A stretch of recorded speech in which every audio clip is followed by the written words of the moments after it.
దావీదు రాసిన 24వ కీర్తన. భూమియు దాని సంపూర్ణతయు లోకమును దాని నివాసులను యెహోవావే.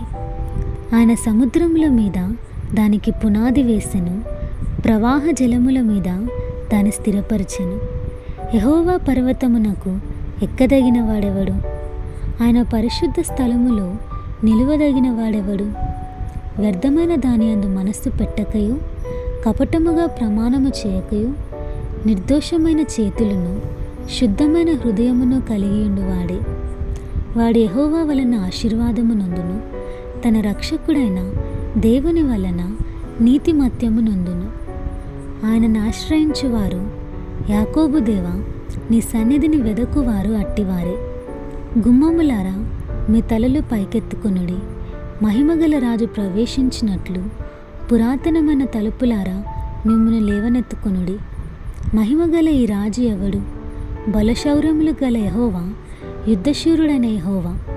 గుమ్మములారా, మీ తలలు పైకెత్తుకొనుడి, పురాతనమైన తలుపులారా, మహిమగల రాజు ప్రవేశించినట్లు మిమ్మును లేవనెత్తుకొనుడి.